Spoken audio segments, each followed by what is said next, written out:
Okay, welcome to I can't believe I'm saying it, the July 1st wasmCloud Wednesday of 2026.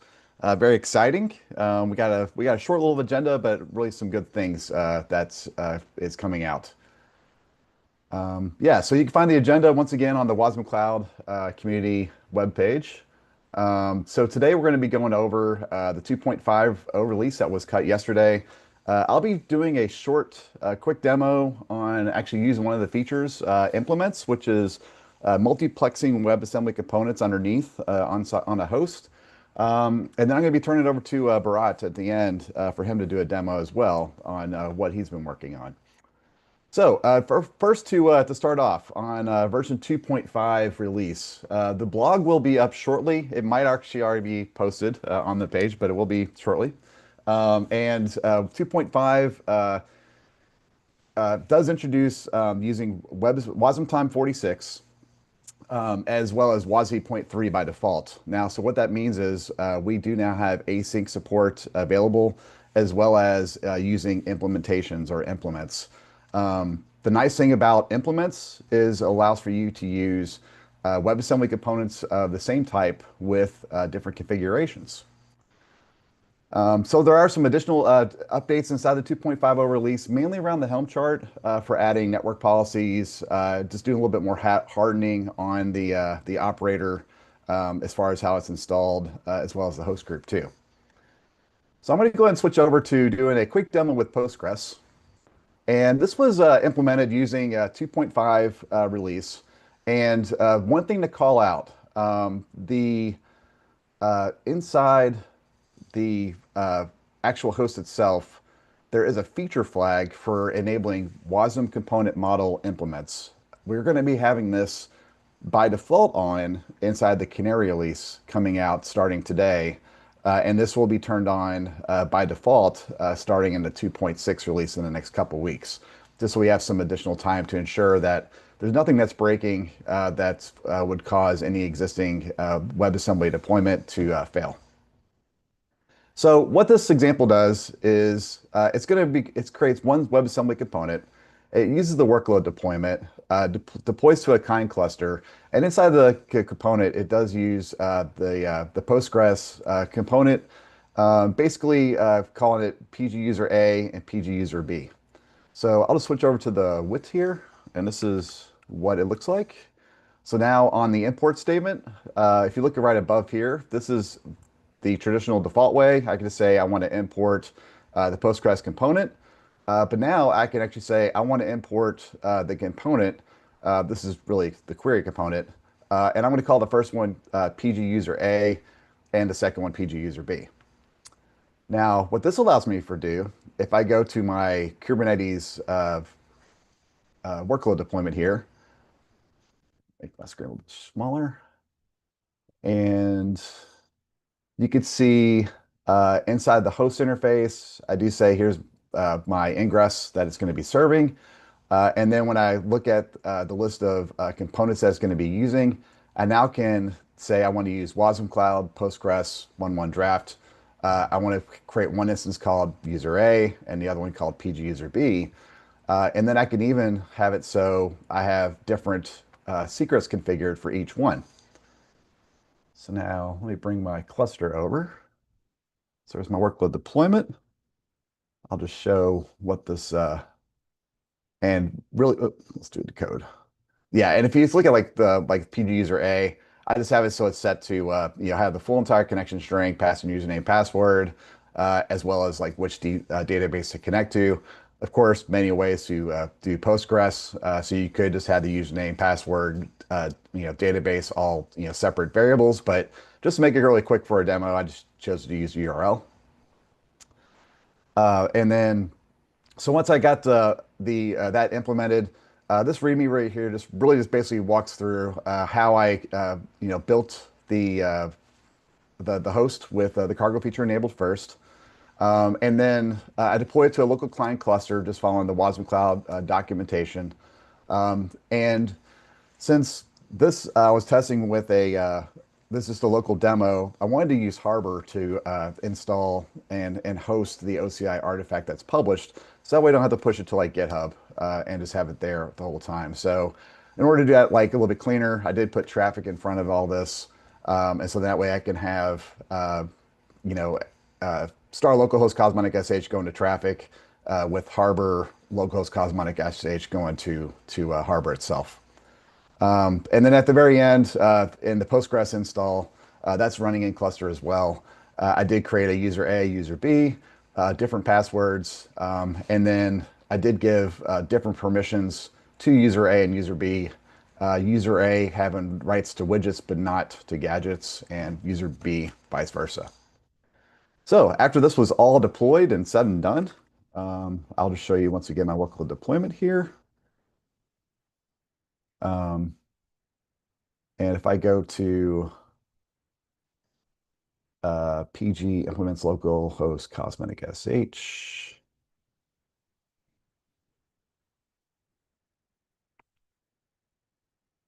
and bring it over, and voila. So this was able to use the two components, two different configurations, and hit the two tables with two different sets of values. Any questions on this?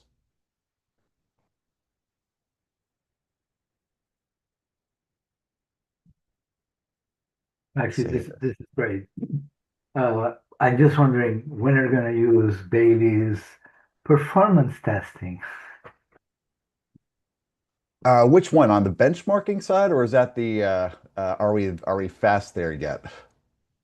No, actually on the well, response time and also scalability. Bailey, do you have any answer on that one? Right now, we haven't started work on the macro benchmark, like the K6 suite. I put you on other things, but it's technically assigned to you right now in It GitHub is, issues. yeah. Okay, cool. I think we've got a couple more things that we got to drop first, but soon. I think that'll probably be something that we'll do in our first iteration for the next quarter, which is basically now, but we're going to start ours July 8th. No, I think this is great. I was just being facetious in terms of Oh. looking for. But anyway, that's something that on my side, I'll be looking to trying some performance testing anyway. Awesome. Cool, yeah. Excellent. I made a very simple scaffold with our K6 stuff. I just didn't have time to take it all the way over the line. I think just about anybody can probably jump on that ticket and expand our benchmarking suite that we have right now with our benchmarking server, which has been running and giving us some pretty cool benchmarks. I've been looking at it, and for example, I used it against the implements change to validate our multiplex plugins. And what's cool is that there was no change because all of this happens at bind time. So the lookup here is ON for the bindings when it's doing the link. And then at bind time, it's static. So there was no performance hit on it, which was nice. That was one of the things that it was there for. Great. Thank you. Yeah, Frank, I promise I'll try to get that wrapped up as quick as possible, maybe even by next Wednesday's community call. Okay, I guess I'll hand it over to Bharat if you want to show off your demo. Oh, before we do that, I had a sorry. question for Jeremy. I saw that we import using the implements keyword, but I was wondering how it looks like on the export side. If there's a specific declaration for a implements in the with bindgen that would specifically allow for a more generic implementation on the export side. I'm totally handing Symmetric. this over to Bailey. Okay, yeah, I was hoping so. Yeah. It's symmetric. So the way that the bindings get generated for imports and exports is the same. And effectively, what it means is, and I guess I should also say this also applies to both guest and hosts. So our host is actually looking at the bindings generated on the host side. and is binding to that on the linker so that the guests who also have static bindings with these named labels are also coming in. So that's why it's so fast. And that's why I wanted to do this work versus some kind of like hash map thing or some kind of like indirection. Like, oh no, it's all static, which is going to be very powerful, and means that we can validate everything at deployment time. But to be fair, I don't think we've done any examples on the export side. I did do it in the spec test, and it's in my WAC PR. But yeah, I obviously was very motivated on the import side. Now I am making a change to add another annotation support called external ID that rides along with the implements metadata. And external ID, sort of a goofy name, but basically because I do a key where I say, okay, given this label and this basically configuration, this is a single entity, a single link entity that I'm trying to bind to. Which is fun because it's like just like wasmCloud v1. What's old is new again. But basically, but all static, right? And concurrency safe. That's the important part. That's why we're doing all the work. So basically, I was ferrying around our own config, which was outside spec, right? You pass in config information like the connection credentials for Postgres, which Jeremy showed, and then we were like, okay, that's a unique thing. That's for team A, and this one's for team B, and that's how I figure out the right information. Well, you can also ferry that information inside an external ID metadata annotation for the import or for the export. And then you can put that information there. And so that would also be statically binding and passed all the way through. And what's really nice is then I can make a component that's completely self-contained with all the information it needs to be able to like deploy and run.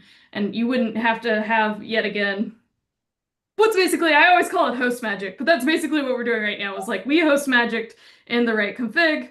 And our long-term version for basically everything that we do is it's actually all part of the spec. It's all part of the component model. So that just pushes us more in that direction, which is good. So I'm working on getting that PR up in Wasm tools, probably right after this meeting. I'm almost done. I even got fuzzing done on it. So that's always the hardest thing. And then that actually found a bug, which was great. And so I did another lap around on that. And yeah, I think that one will go through super fast because it's an annotation, and we already have annotated types like @sense is another one that most people have seen. Yeah, that's pretty awesome. That's what I was wondering. We pretty much did the host magic thing, but having guest to guest export magic also happening with the implement stuff would be pretty awesome because we have a direct dependency on that in over on the Betty block side. But Gotcha. yeah, really interested to see this external ID thing come to life. And yeah. If you can think of like a example or template that we could add where the implements label on an export's interesting to you, I might not just be creative enough. I didn't come up with it when I was doing it. I can definitely tell you what it'll be when we have host components, right? Like host components always have exports. They're the thing that matters, right? But I didn't come up with it for guests. Well, yeah, I'd be more than happy to help that out. Yeah, we have a couple of things I could add on there. Yeah, after this would be good, I think. Just if you have a PR ready for the external ID or no rush. Yeah, whenever you're Talk done to me tomorrow. How about tomorrow? And I think Yeah. it should all be up by then. Yeah, sounds good. Sure. Any more questions on implements or more we want to talk about there? Okay. Bharat, we'd love to see what you built with WASI P3. Yes, sure. So let me share.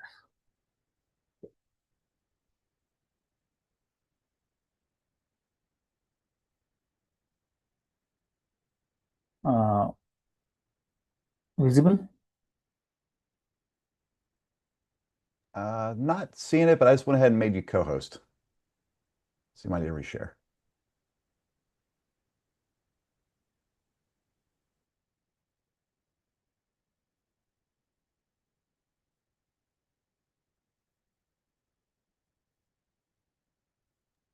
I Now? see a mirror. Okay. Yes, there we go. Yeah. So these, I actually work on some of the demos with WASI P3, and this is the main to demonstrate the cross-component communication with the WASI P3 and stream. So I created like a backend with front end, and if we see at backend, what we are doing is we are using a Whisper AI model, small GGML model, and some simple podcast audio file, which we will use this Whisper library to generate a transcribe for that. And with that, we are generating the segmented streams for that and transmitting from backend to front end.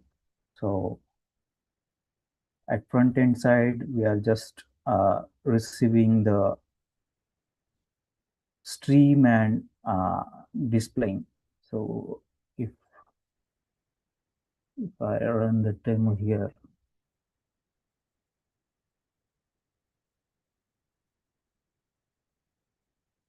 yeah, it's running. It's running at port 8000. Once it's running, we will ping through our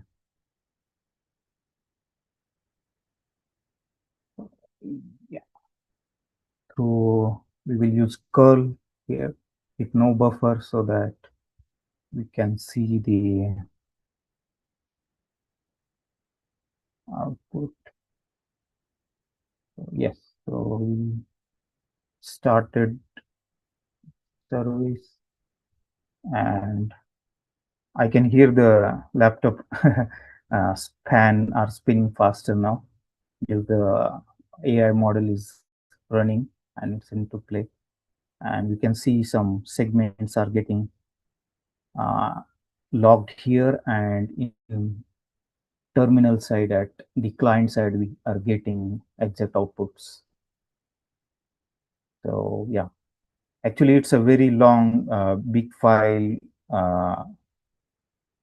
This one is the from a Rust podcast file.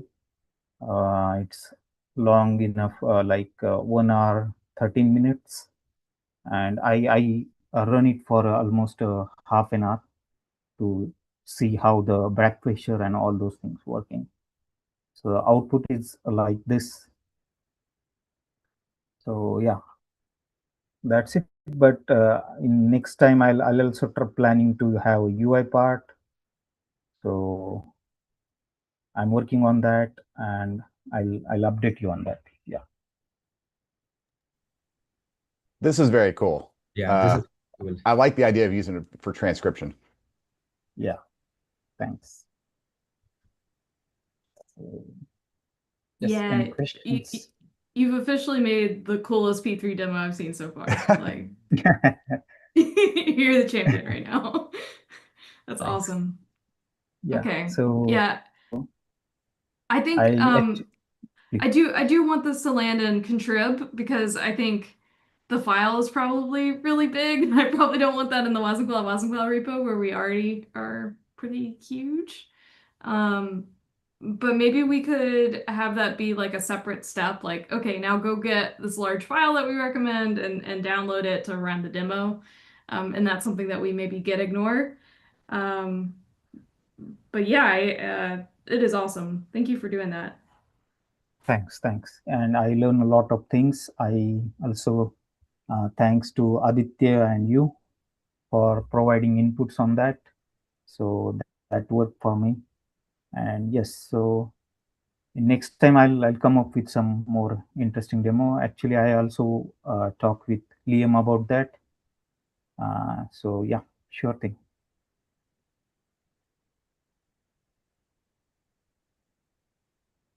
All right, awesome. Yeah, so that was the rest of our agenda, and we'll just open this up to the floor if there's any other questions or topics anybody wants to discuss.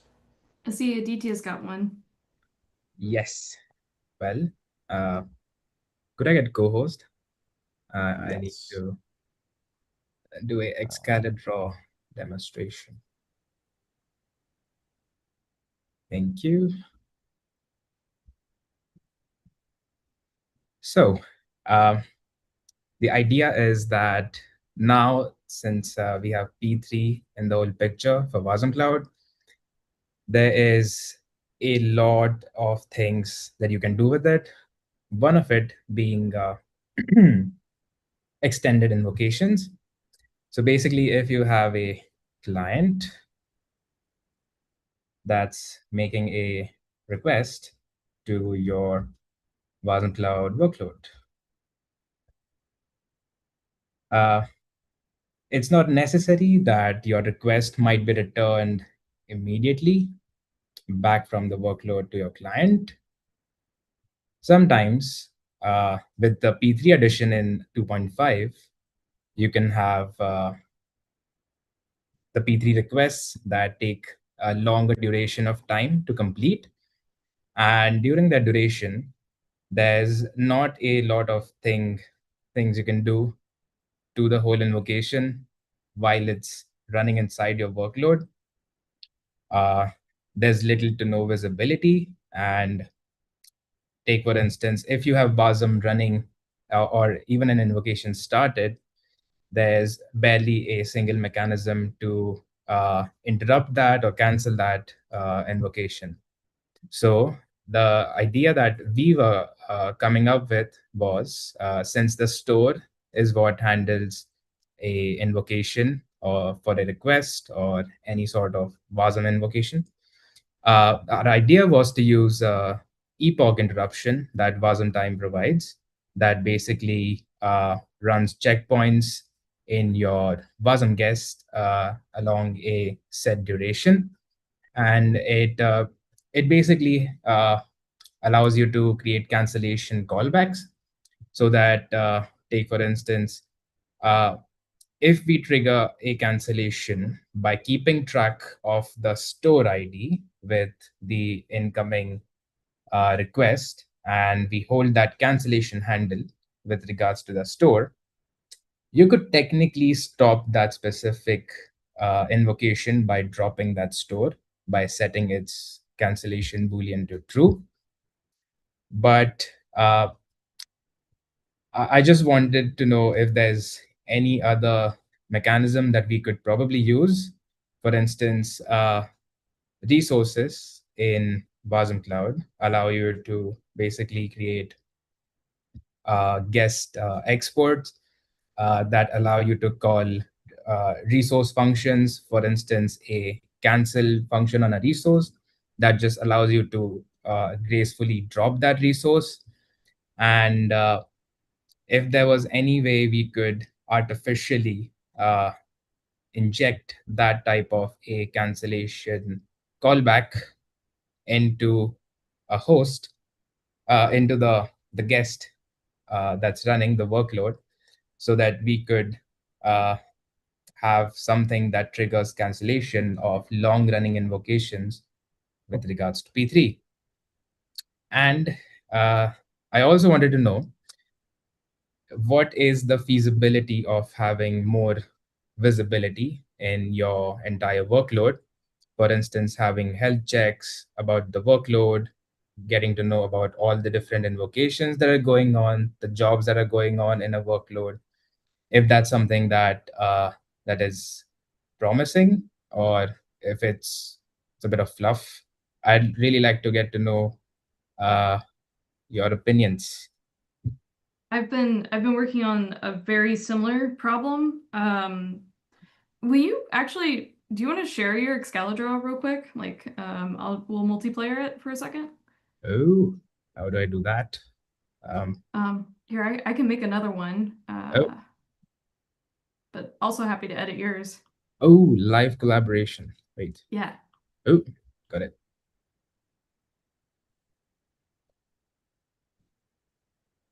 Okay, So if you don't mind sharing, I want to show you one thing. Okay, So, just a minute.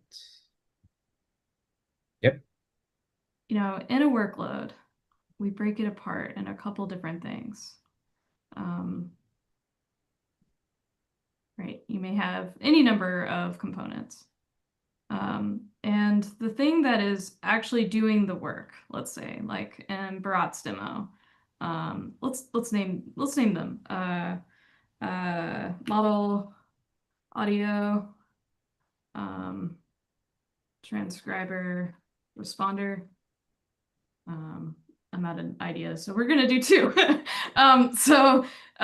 Basically, couple of the problems that you run into, right? Today, these are all on the same store. So they're all sitting on top of the same store. And that's basically how you're wiring them up together. And in your last PR that's now available in basically, let me move this down. Concurrent is effectively the call that we make to kind of pass things around and wire these up. It's kind of weird drawing it straight off the store, but you know, kind of bear with me. That's basically how these things are linked together.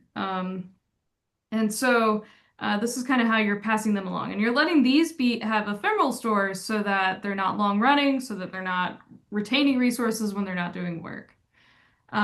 So I had an idea, and I'm about to put a PR up for it. We talked about it maybe a week ago or maybe 2 weeks ago. But here's my idea. Have one for the components. Service having a store. Yeah, exactly. And so if you break it up like this, you still have what you had here, right? And that's why I was like, okay, these changes are largely complementary.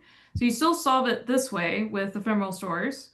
But for services, when you have long running work, which is what services are designed for, it would sit here. And what that would allow you to do is make this be, you know, you can give it a name like front door, effectively, is what this is. And so because now we can have multiple imports and exports on things, it lets you do some cool new architectures. So that's one architecture, right? Of like, this is how we could do long-lived, let me talk through it, I guess. Long-running stream, right? Request. And what we really want is, okay, front door, I want you to actually route it basically to this for the actual HTTP response, while these two are doing the work concurrently, working through the audio processing and transcribing, and this one's responding back out to this long-running client. And so the challenge you have here is that this one is going to be this is where the CPU intensive task is, right? And everything else is actually lightweight and doesn't actually need to be necessarily running all the time, but we need persistence, so they still have their store here. But the components themselves just need to awake on async call awaits. Now, if you do it this way, basically these guys will be lightweight, and if you break up the store here, now this thing can continue to process more concurrent tasks as they come in. So then you can create more instances of this for different requests. That would allow this one workload to actually grow based on whatever concurrency setting we want to set for this. So it would just run on a single service. Right. So the service would be the long running thing, and that's what it would use to determine the concurrency. But let me give you a different example. Let's do something a little bit more CRUD-like, something a little bit more simple. Let me just kind of keep it here, right? And then all of these basically use run concurrent API. So let's say we're doing users and accounts, and these are, they both export HTTP handler, right? Now, Yeah. if they both export HTTP handler, today, you don't know which one to call.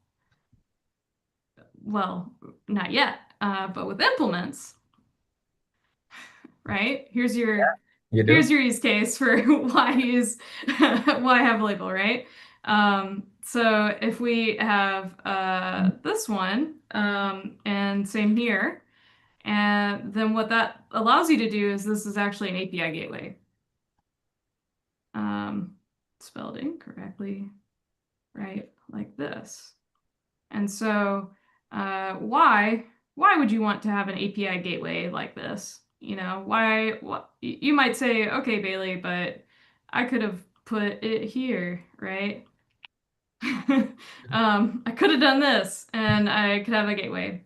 And I guess what I'm telling you is why not both? And the reason why it would be helpful when you have it here at this layer is because these two talk to each other a lot. Super hot.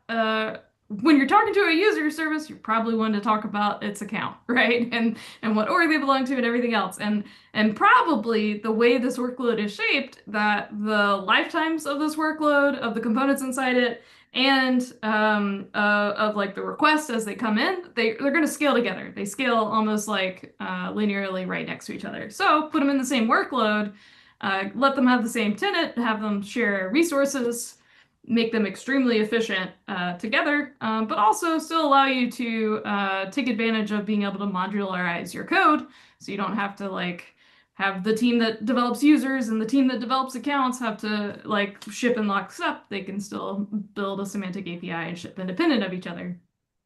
So that's why I think this would be an interesting way to do it. Now, that's separate from how the heck do we handle cancellation in this scenario? And I think the answer is what you said. I think we're still managing the run concurrent calls here, right? And then we can wrap that in the epoch invocation handler. And that would help us percolate the cancellation. Right. Yeah. But I had a question about the service. You said the workload would only have a single service or per invocation? Right now, yes. Okay, right now. Okay. Makes sense. Yeah, so right now you get, so the way it would be is one to many. One instance here, maybe many instances of components. Okay. That makes And sense. that's how you would be able to handle a router guy who's long-lived and stateful and understanding the state of the workloads that are in play, and then be able to do a lot of different things. So like, why have an API gateway here? I didn't even say. Like, there's so many things you can do, but like specifically for the problem that you're talking about, implement a circuit breaker here. Yeah. And probably everybody's familiar with like Claude saying, I'm throttling your request right now. That's where it would do that. And it wouldn't have to go down to the component. And so you can share all that type of logic there. Yeah. That makes sense. And what do you think about having more visibility about the long-running stuff that's running in your workloads? For instance, health checks, like a job, when you invoke and you forget about the request, but still the long-running action is still running within the workload. So we actually, we have kind of already the concept of health checks. It's just not like used or really wired up. But the idea was to place it exactly right here to report that status. And and that would allow you to say, okay, by default, like the service, it knows whether or not it's getting the right kind of right-sized request for its components. And so you have all that shared logic there, just like why people build sidecars to begin with, right? Yeah. So same kind of idea, just encapsulated with components. I would put them here, and there's no reason that you couldn't also put it here, right? Like you can do both. But it would be a lot easier if this top heel. Oh yeah. Whoever added this, Joyous Falcon, you're totally right. Me. Oh, that was you. Okay, yes. Yeah. So we already do OTel for HTTP, and I think I got all the P3 semantic convention for streaming done. It should be working in that way. And it should surface for any of the cancellation that we do, like all that instrumentation that we do to make this work, we should make sure is well captured in OTel, basically. with Bang Instrument in it. But yes, I agree. OTel is definitely part of it. I think, there's how do I do health checks? I think you want that you want one resolution for the workload. What's the health of the workload? I think if you have a service in it and it exports an HTTP handler, probably should be it. But I would also be okay if you just if we wanted to also support this, right? Yeah. This type pattern, that could be okay too, and forward to it. But Thoughts on defaulting it to host magic so that it's like a plug and play for all the workloads. And do you see this getting implemented in the host itself, the whole cancellation deal? So I that think the people cancellation should be transparent, automatic Okay. by us. The part about health checks, I actually think they are literally host magic today. I So think so. yes. Yeah. But just like why could components take this, right? Components can import WASI OTel, right? Yep. And the reason why they would want to do that is that they want to enrich it for whatever reason. This users knows, or actually a better example would be Model Audio knows he's gonna be able, it's gonna take a minute, and maybe that work of breaking down the different parts of doing inferencing on that model is interesting, and so it's going to emit different spans, and it wants control over that to say all right, we're doing the big one now, and we just finished the big one, but give me another 30 seconds, the next answer is going to be here soon, right? So the reason why you want components to be able to have enriched OTel is the same reason why you want to be able to allow workloads to surface their own health checks if they have them, because there might be more things that they're checking, like an external service, right? Like they might be talking to some database that's not up, right? And if the database is down, they're down. Makes sense. So health check on the component side, but cancellation is to be transparent on the host side. I think it should be. I mean, anybody should be able to. It should bubble up, right? Like I should be able to, as a guest, cancel my my long-running request in progress, right? So from that perspective, the guest can trigger this cancellation, but it's our job to transparently clean it up. We shouldn't expect, after we've done a cancellation, we shouldn't expect workload implementers to actually have to know or care how to handle that. Yeah, because it adds to the developer implementation complexity, I guess. Yes, Yeah. exactly. And I mean, it should all just work TM with streams and features. Like that is supposed to be built into the ABI and the bindings, so we're supposed to be able to transparently handle that. Makes sense. Frank, you've had your hand up for a while. Yes, actually, it's Yeah. already dormant. Should I So stop sharing? Sorry. no, this is fine. Keep sharing. This is good. So couple comments here. One, it would be great to have a sequence diagram here to document those things, because this is the client. Since this is asynchronous, it's probably what, fire and forget, and it's probably just getting a ID back. And so I think it'll be key from a security point of view that you can only handle, for instance, if you're going to cancel something, only things that you own. You don't want to be able to randomly go off and kill other things, because the runtime is still a shared resource. Yeah. So let's talk to that one just really briefly. So guests are workload tenanted, which means the tenancy here is this box for guests. They can't impact anything external to that box, but in theory, if accounts cancels a long-running request, users is gonna, obviously know that that got canceled, and then perhaps if service had routed to it, it would also bubble up to it.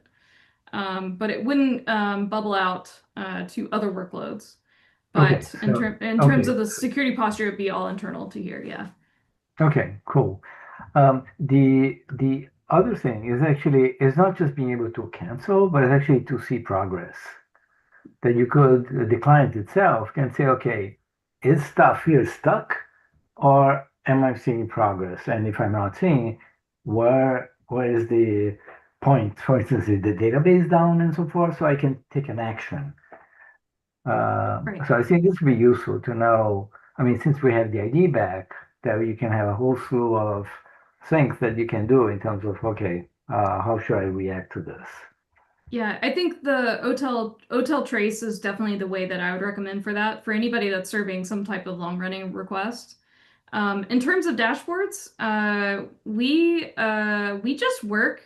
Again, that's why I did the semantic convention Yeah, for but I'm talking. I HTTP. mean, Yeah. I think that the OTel would be great, and maybe OTel can actually take the role of health check. But I think is that, I mean, at this level, we're not in dashboard. I'm thinking mostly from the API point of view, because at the end, a dashboard is just invoking things and showing this on a dashboard. But I'm thinking more from the what are you exposing from an API point of view?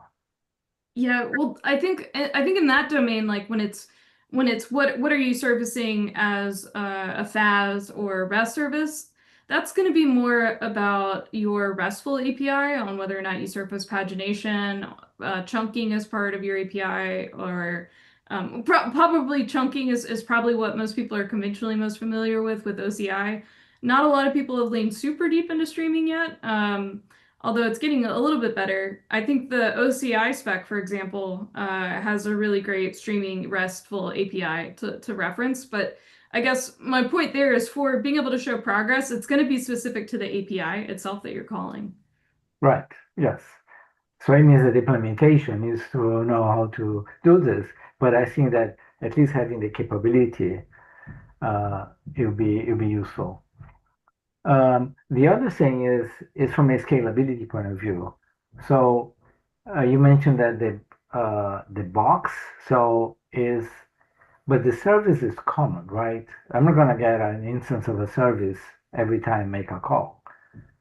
Or The service itself is long running, so once you make a call and it hasn't been scaled down, you have that instance hot. And you have it's that instance, but if I make another call, I will create a new instance of the service. Or are there, so what's, I'm wondering, so suppose that the client does 1,000 requests all of a sudden. What all happen within the big square there? Okay, 1,000 requests all within a second, and let's say you don't have auto scaling set up. Or do you want to talk through the auto scaling scenario? No, I mean, we don't want to complicate. Okay. At this point, the auto scaling will spawn new runtimes, right? Yeah. So, okay. So, well, no. It also auto scales the workloads themselves on the runtime. So it also handles how many of these workloads are placed on this. And so that's why workloads themselves have their own kind of concurrency model to them. So let's okay, so just to clarify then, so if I make a single request, I'm gonna get this box here. If I make 2 requests, am I gonna get 2 boxes, or because I mean, if I look from even if from a service and so forth, at some point, even if it's long running, I'm gonna have something that actually keeps a state of my of the request individually, right?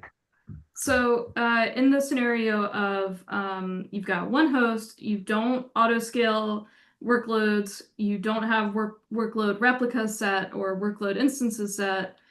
So in that scenario, the way that would work, if you had 2 requests come in at the same time, you would get one of these boxes, one workload box.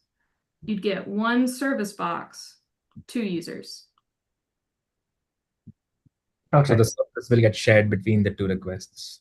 Right. Okay. How are those decisions made? So, for instance, if if I want to have one workload, let's say with a single request, what governs the scalability in terms of, you mentioned that, okay, I'm going to have a different user if I have to request. But I'm just thinking that this can become very complex if we start having, because I mean, even users and accounts and access to the database and so forth can be all asynchronous. So the Right. state can really explode. And I'm wondering what's the bounding box here that, okay, if, I'd rather have, let's say, a service taking care of one instance, and if you get another one, just replicate that. So I'm just wondering where the boundaries for those things are. Yeah, you basically just said it there. Think of a service as one-to-one with the workload instance. Okay. And And if you so want more workloads, you would scale workloads. And that's the auto scaling feature that we actually have now. okay. And that's based on metrics of the workload. So Bailey, oh, sorry. So Bailey, if you scale to say 5 workloads, obviously you would have 5 users, 5 accounts right there. Would you have 5 services? You would have 5 services if you had 5 workloads. Okay. You could, in theory, have 0 instances running of users in that Yes, good call. scenario. Good call. Yep. Okay. Yeah. So it does influence your design, right? If you're the architect of the system, if you were adopting this architecture, you would want the service to be very lightweight. For what transit would look much like what Envoy does today, right? They know they're on the hot path. They know they're making immediate requests in and out, and then they pass them through very quickly. Yes, but Envoy is a single point, right? And if we're scaling, so per request, we create a different instance, then I don't know. I just think that Envoy is, I mean, it's just routing stuff. It doesn't have all the logic and all the synchronous stuff that you can have in a workload. Envoy also has the challenge of having to solve for streaming, which is obviously also in a lot of cases async, and they solve it for both HTTP2 and HTTP3 style streaming. And so in that way, it is fairly similar, and it's also why we adopted this pattern with that's why you get basically one service to one workload. Is if you need a thing that is the stateful thing, then it's there, and the rest of those ephemeral stores, obviously they're meant to be stateless and bursty. Okay. And the difference between having a let's say a service which is for long running or just a function call, it shouldn't be that different. Yeah, I mean, actually, Aditya, let's do another one. Yeah. I'm gonna take this one here because this is also a fair shape. You could just have this. Nothing long running at all in it. If you don't need it for your workload. So if you've got a true FAS cell workload, this would work just as fine.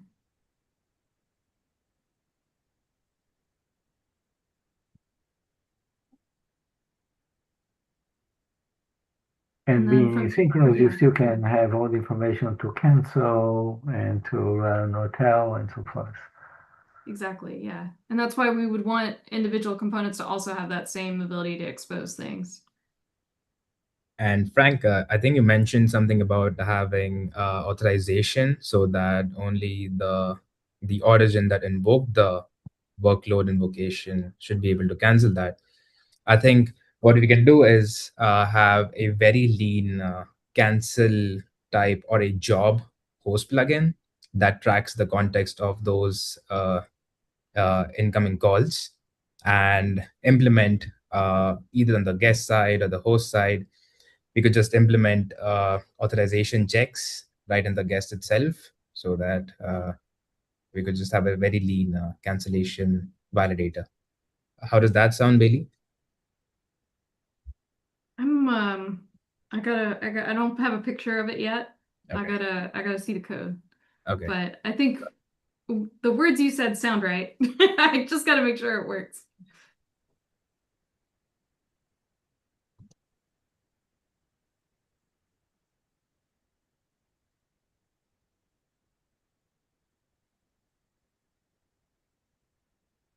Yeah, and you're typing that now. Yeah. I saw the store ID.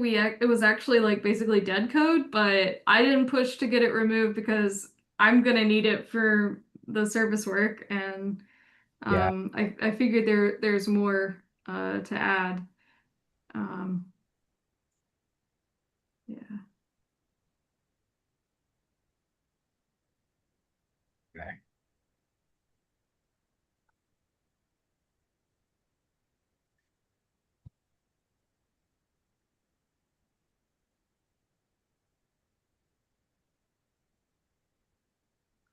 I also just think this is a case of we need more examples that show these different types of architectures. And once you have the concrete examples written, way easier than these diagrams to like see what we're talking about. And we can generate the flow diagrams from them, which I think is helpful. And I also like, I mean, it might just show that I've been doing development for a while, but I go back to print lines. Like, just give me the print lines of what this thing ran. Just print those out, and then I'll look at them from there. Oh, I like sequence diagrams, because then you know what's the sequence of things and actually what is information you're carrying from stage to stage. They're getting a lot easier to produce now. You can get a HAR file or your OTel trace, and then all those we can generate sequence straight from it. Or through, or just ask the whatever tool you're using to produce a plain UML file. Is that what you like best, the planning ML? I use plain UML all the time, but there are other things out there. I but all the often fall back models to can. ASCII, but that's why I'm asking, because I'll put whatever. I don't have a preference. Yeah. Well, anyone has other preferences for sequence diagrams?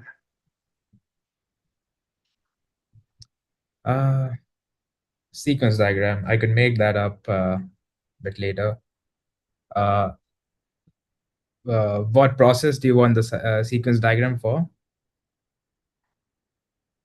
I think we should show async concurrent request that's doing streaming, doing cancellation. Okay, makes sense. Yeah, sure. I'll have that, and I'll just post that in the wasmCloud Slack, if that's fine. Yeah, that'd be great. Yeah. Yeah. The other pro tip I have, Aditya, if you haven't used it yet, since you're using Excalidraw here, the Excalidraw MCP server is really good. Ooh. Really, really good. So you can. I dropped another diagram that was 100% Claude and Excalidraw down at the bottom. And so this is what it'll look like with host components, but the exact same idea of what we drew for services being long running by breaking up its stores. It's the exact same thing, but at the host level. Oh, this looks really good. It definitely gives you a great starting point, for sure. Yes. Yeah.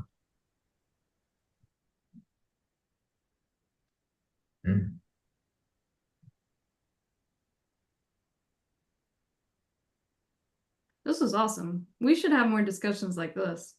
We really should. Yeah. Okay, I'll just quickly go through this. So what I meant was we have a plugin that So if you have a request that comes in from the client, we register that request as part of, we generate a unique ID for that, and we store that store ID and the context, and we keep a handle over that store. And basically, if we get an incoming request to cancel that same ID, we first validate it through a simple guest invocation before we call the cancel. And when we do that, it basically flips the state of the internal cancel handle.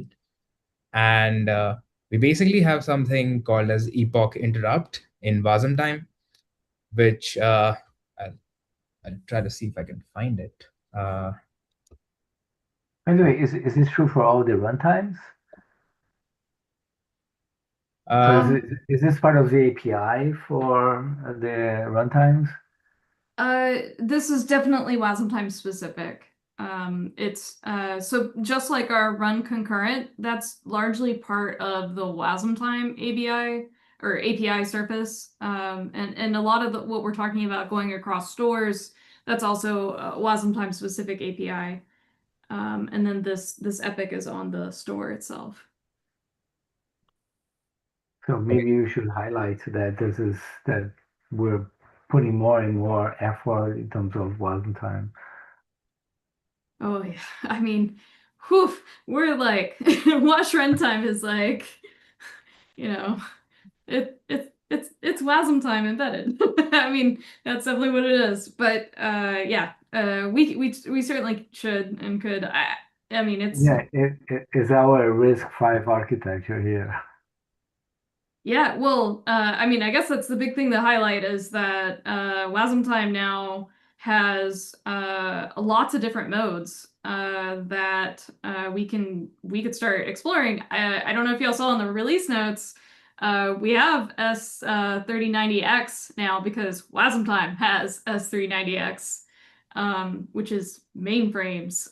So yeah, you want RISC-V, you want ARM32, you want whatever. Wasm time with a lot of its modes now it's rapidly expanding and solving embedded microcontroller and legacy infrastructure cases. Just not 6502 or Z80 yet, by the way.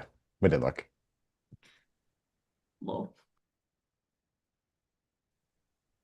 Well, I got a bit Yeah, carried away there, and I think I should probably have something with code, so it's a bit much easier to understand. So we at Betty Blocks have been working on this and will be working on this. So do you think I should pull up a PR on wasmCloud?